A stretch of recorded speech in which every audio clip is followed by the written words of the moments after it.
Người đã xa mãi xa, nhưng mà sao anh vẫn luôn nhớ vui giây bên người. Nắm tay kề đôi môi, dẫn mơ tan tành thì đành lãng quên thề hẹn kiếp sau. Mình sẽ gặp may mắn sẽ được tương phùng, kiếp sau hẹn gặp nhau. Xin lỗi vì tất cả, vì đã không thể ở bên cạnh em, không thể quan tâm chăm sóc lo lắng cho em mỗi khi về về đêm. Anh phải đi thật xa đến một nơi không ai thấy, và em tự hiểu là hãy quên anh đi, xem như không có anh trên đời này. Sẽ không làm phiền em nữa đâu để em có được cuộc sống mới. Không còn những ngày mình cãi nhau vì ngày định mệnh nó đã tới. Chấp nhận buông tay không phải do em mà là chính anh đã quyết định. Tình yêu một hướng thì đâu ai muốn, bởi vậy đừng cố ràng buộc mình. Vì bên anh em có hạnh phúc, ngược lại chỉ toàn là nước mắt. Mặc dù anh không muốn như vậy nhưng mà nghĩ lại bỗng nhiên lòng đau hết. Kìm nén nước mắt rồi quay đi, không muốn em thấy anh đang khóc, để cho em biết là anh không sao, vẫn sẽ vui vẻ chứ không khóc. Và rồi mùa đông này sẽ ra sao khi trời bắt đầu chuyển sang lạnh? Em sẽ có được vòng tay ai đó sưởi ấm chứ không phải là anh. Hãy hạnh phúc bên người sau, đừng có buông bệnh nghe chưa? Đừng có suy nghĩ vơ vẩn nhục đứa con nít ngộ nghe chưa? Người đã xa mãi xa, nhưng mà sao anh vẫn luôn nhớ vui giây bên người.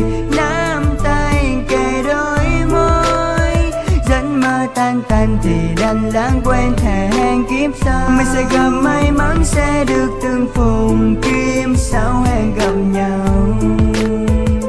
Bài nhạc này viết ra thì cũng như là bài ca cuối anh viết tặng người. Sẽ không còn nhớ nữa, yêu thêm một người để quên cái tên thề hẹn kiếp sau. Mình sẽ gặp may mắn sẽ được tương phùng, kiếp sau hẹn gặp nhau.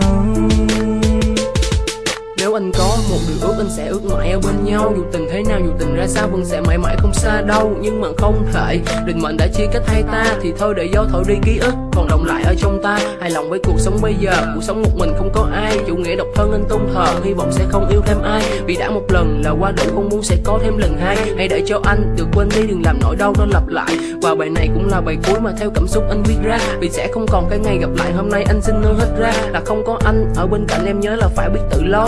Không thức khuya, không đi chơi nhiều, nhớ giữ gìn sức khỏe đó. Và không còn ai gọi em dậy để đi học vào mỗi sáng. Nhớ mặc thêm áo đi chơi bất lạnh khi mà thời tiết chuyển sang đâu. Hãy hạnh phúc bên người sau, đừng có buông bệnh nghe chưa? Đừng có suy nghĩ vơ vẩn nhục đứa con nít ngộ nghe chưa? Người đã xa mãi xa, nhưng mà sao anh vẫn luôn nhớ phút giây bên người. Nắm tay kề đôi môi, dẫn mơ tan tành thì đành lãng quên thề hẹn kiếp sau. Mình sẽ gặp may mắn sẽ được tương phùng, kiếp sau hẹn gặp nhau. Bài nhạc này viết